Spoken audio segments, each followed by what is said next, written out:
Damos la bienvenida en el estudio de los desayunos de 24 horas a Carmen Larrea, impugnante de Javier Vósquez, y al coronel Rolando Tapia, que fue impugnante de Mer Benavides. Buenos días a ambos, gracias por estar aquí. Quisiera, por favor, que ambos nos cuenten cuál fue la impugnación que presentaron en contra de cada uno de los candidatos y que fue, de alguna manera, considerada por el Consejo de Participación Ciudadana y Control Social, o que, de alguna manera, escribe parte de la historia de estos dos funcionarios del sistema judicial y que han sido cuestionados por las experiencias que ambos han tenido con este sistema. Quisiera empezar con Carmen. Carmen impugnó a Javier Vósquez. ¿En qué consistió concretamente esa impugnación? Buenos días, Janet y público. Bueno, consistió en varios puntos. Yo considero que el más importante fue nosotros presentamos una denuncia por falsificación y uso doloso de documento falso, por la falsificación de más de 300 cheques de la firma de mi esposo. Y en el expediente constan 4 peritajes que dicen que las firmas obrantes en esos cheques no corresponden morfológicamente a las de mi esposo. Un peritaje de la Policía Judicial, un peritaje del perito Roberto Mesaniela y 2 peritajes adicionales. Todos concluyen exactamente lo mismo. Sin embargo, el doctor Vósquez, en instrucción fiscal en mi caso, se pronunció en redes sociales poniendo en tela de duda los peritajes realizados por los técnicos. Aquí tengo los comentarios que él hizo, sobre todo hay uno en el que se refiere, aquí la discusión eminentemente técnica es si los peritos pueden realizar informes grafológicos en copias fotostáticas, lo cual ya existía en el expediente.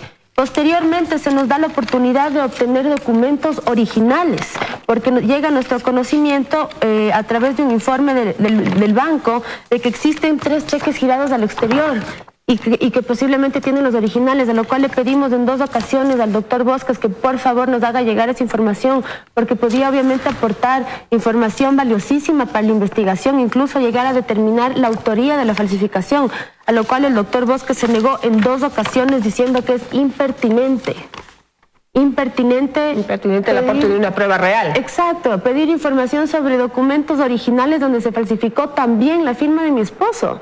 Nosotros pensamos que el doctor Vósquez estaba totalmente parcializado, había perdido la objetividad, ya no era ni probo ni idóneo para nuestro caso, peor aún para ejercer la Fiscalía General del Estado. Entonces esa fue la razón por la que nosotros decidimos definitivamente impugnarlo, porque creemos que una persona con esas características no puede dirigir una institución con tan importante, con tanto poder para la justicia en nuestro país. Clarísimo el caso, Carmen. Quisiera pasar con el coronel Tapia. Coronel, a usted lo recordamos por el fatídico 30S. Usted era jefe de la Guardia de la Asamblea Nacional, ¿correcto? Sí, y finalmente, lo voy a decir en resumen y de manera muy coloquial, por comedido terminó metido en este problema terrible del 30S y pagó 3 años de cárcel. Así es. Cuéntenos cuál fue el cuestionamiento que usted en este caso le hizo a Benavides. Bueno, Janet, primeramente agradecerle por su gentil invitación a este espacio televisivo de gran importancia. Mi impugnación al abogado Benavides fundamentaba justamente en su actuación durante el proceso amañado que tuve involucrado en el caso 30 de septiembre. Y además, porque en el informe de la Mesa de la Verdad y la Justicia del Consejo de la Judicatura fue nombrado en más de una ocasión con desaciertos en cuanto a la administración de la justicia. En el caso suyo, ¿de qué manera pues habría actuado el señor Benavides? Expresamente, el abogado Benavides fue quien avalizó, quien certificó el mal proceder de todos los jueces de las instancias inferiores. Es quien calificó, Janet, la actuación del tribunal idóneo. Nada idóneo, que fue el que me sentenció. Digo esto nada idóneo porque recordara uno de los jueces no constaba ni siquiera en el cuadro de elegibles del Consejo de la Judicatura y a pesar de ello fue designado. Consiguientemente ese tribunal era idóneo. Solamente, recuérdeme el nombre de ese juez. Es Javier algo, ¿verdad? Sí, no, es el doctor Javier Andrade Castillo. Es otra cosa importante que tengo que... no pertenecía al sistema judicial, No pertenecía definitivamente, y no lo digo yo. Tengo documentos, Janet, en donde efectivamente certifican que él nunca perteneció ni que hubo acción de personal para conformar este tribunal. Y así participó en el tribunal que finalmente lo sentenció a usted a 3 años de prisión. Es así, Janet. Y es importante también resaltar, hoy justamente el doctor Andrade es comisionado académico que elaboró las preguntas para el concurso de fiscal general en el Consejo de Participación Ciudadana. Mi impugnación fue desechada porque yo no quiero pensar que él fue el iluminado que dijo que faltaban documentos para mi impugnación, que era contundente. Pues yo quiero pensar que no le interesaba mi impugnación porque le iba a salpicar, porque él justamente fue el abogado, porque no fue el juez que conformó este tribunal que posteriormente me sancionaron con 3 años de prisión. Claro, porque digamos que este tipo de personajes, a pesar de las pruebas que existen, siguen metidos en el sistema y siguen haciendo de las suyas, digamos, actuando teóricamente correctamente en algunos casos, pero absolutamente confabulados con la injusticia en otros. Exactamente, así fue. Están enquistados todavía. No nos olvidemos que Mer Benavides es juez de la Corte Nacional, nombrado en la época de la metida a mano a la justicia. Él es juez de la Corte Nacional. También valdría la pena, Janet, hacer un poquito de recuento. El fiscal de mi caso, Miguel Favara, luego de lo que todos conocemos, fue primeramente premiado nombrándole fiscal provincial. Y ahora es juez de la Corte Nacional, Janet.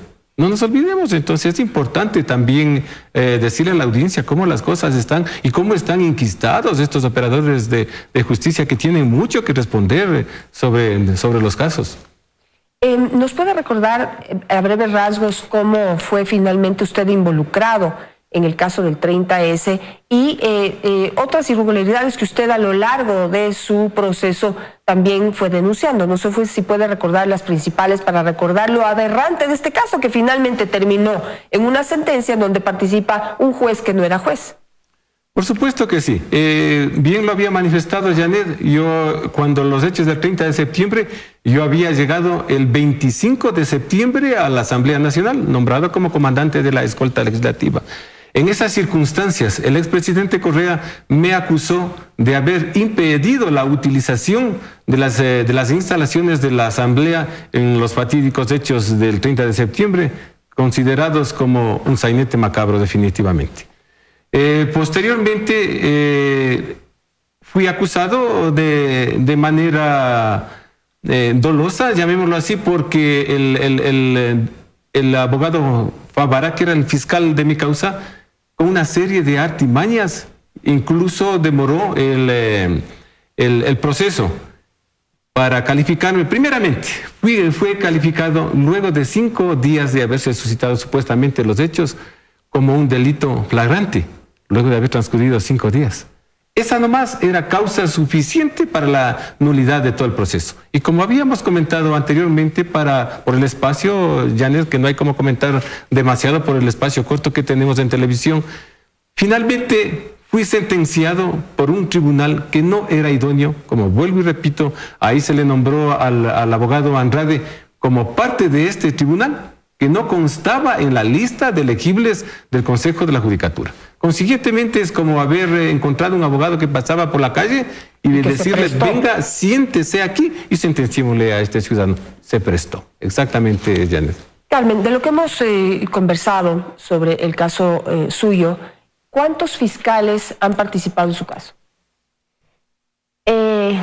Janet, han sido alrededor de 13, 14 fiscales. Francamente, he perdido la cuenta, me estoy dando la vuelta a la fiscalía ya repitiéndome. O sea, ya empezaron a repetir los fiscales. Ya empezaron a repetir.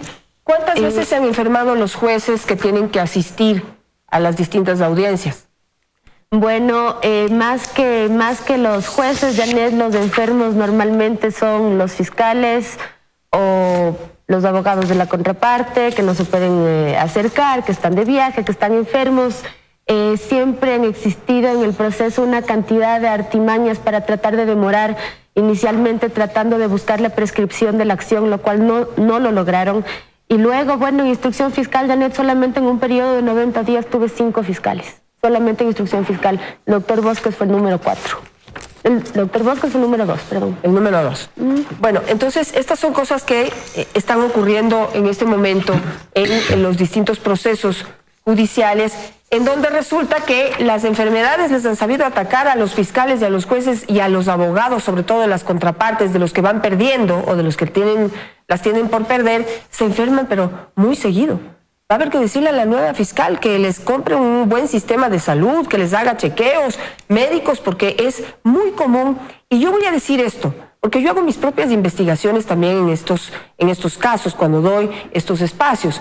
Y pues en estos casos, sobre todo en el de Carmen, participa un abogado que tiene un historial que realmente hay que destacarlo y en algún momento vamos a visibilizarlo, porque ese abogado resulta que está relacionado con muchos casos en donde los jueces se enferman, los fiscales se enferman y los abogados también se enferman muy seguido. Y yo realmente quiero saber qué es lo que tiene él, que se enferman todos los actores judiciales que participan precisamente en los casos en los que él está involucrado. Así funciona la justicia en nuestro país, en donde no solamente los jueces, los fiscales son corruptos, sino que también tenemos abogados que hacen de las suyas y promueven este tipo de acciones. Una pregunta puntual. Ya tenemos una nueva fiscal general del Estado, que es la señora Diana Salazar. Coronel, ¿usted confía en que lo que quede de su proceso o cómo vea usted la justicia en manos de una mujer como Diana Salazar? Particularmente, Janet, considero que la designación, desde mi punto de vista, es acertada. Era una de las candidatas que más opción tenía. Sus ejecutorias que ha tenido nos hace pensar que efectivamente hay una esperanza de poder tener una verdadera justicia en el país. Yo le auguro los mejores de los éxitos a la doctora Diana Salazar. Y le voy a presentar un documento para estrenarlo justamente. Yo en las próximas horas o en los días siguientes voy a presentar un documento en donde formalmente haré una denuncia tomando la palabra de las declaraciones del señor presidente Moreno en que los hechos del 30 de septiembre fueron unos hechos inventados, fueron hechos que se montaron. Consiguientemente voy a presentar una demanda para que se abra una investigación y se encuentren los responsables pues, de todo este montaje macabro. No nos olvidemos que tras del 30 de septiembre hubieron pérdidas de vida, existen familias destrozadas, existen más de 17,000 policías que fueron involucrados en casos. Cuando hablo, no hablo solo como el coronel Rolando Tapia. Hablo por los miles de víctimas, especialmente del 30 de septiembre. Policías que están en la indigencia, como vuelvo y repito, hogares destrozados, situaciones psicológicas calamitosas de las familias de quienes fuimos acusados, sentenciados y encarcelados por los hechos del 30 de septiembre. Una injusticia total y pruebas de sobra. Por supuesto, lo que decimos es bastante delicada y tenemos que hablar definitivamente con pruebas. Yo tengo todas las pruebas. El presidente de la República ya reconoció ayer, el presidente Lenín Moreno, de que fue un sainete, de que eso fue un invento. Incluso pues se manifestó que si el expresidente hubiera sido más prudente y más inteligente, si hubiera sido más prudente y más inteligente, no se hubiera metido ahí. Hubiera mandado a su ministro de gobierno, que se escondió tras la pared, por cierto. Todavía lo recordamos por eso. Exactamente, esos fueron los términos con que se había expresado el señor presidente de la República. Habrá que tomarle la palabra a esta noticia crímenes para simplemente nos ratifique con su firma que fue un hecho, porque él de manera contundente en sus elocuciones ha sabido decir que el 30 de septiembre fue un montaje, que los de los 10 del Luncoto fue un montaje, que la agresión de Lourdes Tibán en su momento fue un montaje. Son hechos que estaban muy relacionados en su momento con el caso 30 de septiembre. Carmen, en el caso suyo hay algo que me preocupa, y es que, digamos, a lo largo del proceso se ha querido como desestimar que los microfilms que entregan los bancos como prueba para poder verificar grafológicamente si una firma es verdadera o falsa. Confírmeme si eso es así. Janet, básicamente el estudio grafotécnico socopométrico consiste de dos partes, de la parte extrínseca y la parte intrínseca. La parte extrínseca se puede realizar sobre microfilms o copias fotoestáticas y solamente nos llega a determinar el descarte, que es justamente lo que le dicen todos los oficios de la Policía Judicial que existen en el expediente. Solamente el descarte, es decir, no sabemos quién falsificó. Sin embargo, para el delito de falsificación y uso doloso de documento falso no se necesita determinar la autoría. Se necesita determinar que la persona que usa el documento falso lo hace a sabiendas de que ese documento es falso. Entonces, al determinar con los peritajes extrínsecos sobre los microfilms que la firma obrante en esos cheques no corresponde a las auténticas de Sebastián Alzamora, pues entonces el cheque es un cheque falso, ¿no? Cabe recalcar que en este caso no solo se han falsificado cheques, sino existen varios otros documentos, por lo cual existe otra denuncia también en Fiscalía por falsificación y uso doloso de documento público. Y el tratar de desestimar esto es lo que nosotros hemos dicho en todo momento, el tratar de bajarse estos peritajes pone en riesgo toda la ciudadanía, todas las personas que usamos cheques. Claro, porque se estaría sentando un precedente en donde un microfilm no podría servir como prueba para poder demostrar que le robaron a uno la chequera o el cheque y que se hizo pues una falsificación y un uso doloso de ese documento. Exacto, y más aún el 519, me parece, del Código Monetario y Financiero establece al microfilm, le da la misma calidad probatoria que el cheque. O sea, la ley ya le da esa calidad probatoria. Entonces no hay por dónde irse. Y como tú dices, dejaría un precedente terrible, porque la falsificación de documentos es un delito muy común. Se deja la puerta abierta a la delincuencia. Si bien ustedes han vivido la crueldad y la oscuridad, por no calificarlo de otra manera, del sistema de justicia, ¿cómo ven la elección de la nueva fiscal? Tal vez hay una luz. ¿Tienen una esperanza? ¿Coincides con el coronel Tapia? Coincido con el coronel Tapia. Creo que la doctora Salazar ha demostrado en su carrera durante fiscal, ella llevó a cabo casos emblemáticos para el país y los llevó de manera exitosa.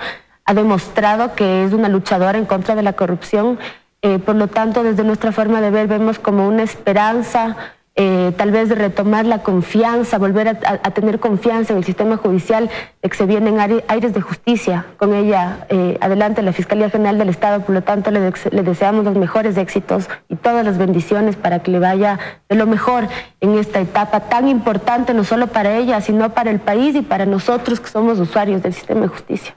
Gracias, Carmen, gracias al coronel Tapia. Y pues este es el principal problema que tenemos en nuestro país, un deficiente sistema de justicia. Muchísimo trabajo le espera a la doctora Salazar, mucha responsabilidad. Realmente pues la esperanza está en lo que ella pueda hacer y en lo que se pueda limpiar el sistema de justicia. Sin justicia no hay democracia. Muchísimas gracias. Janet, si me permites unas dos opciones nada más. Anunciarle al país que en las próximas horas, como había manifestado, yo estaré presentando una carta al señor presidente de la República solicitándole la desclasificación de todas las investigaciones de información del 30 de septiembre. Estaré presentando en la Fiscalía la demanda para que se esclarezca a los verdaderos responsables de todo este montaje. Estaré presentándole a la señora presidenta de la Judicatura la lista de los operadores de justicia que aún están enquistados allí para que se inicien investigaciones sobre su proceder. Y de los abogados también. Por supuesto. Ahí yo creo que también hay una investigación fuerte que hacer. Esos abogados que han contribuido a que el sistema de justicia sea la porquería que es. Muchísimas gracias a ambos.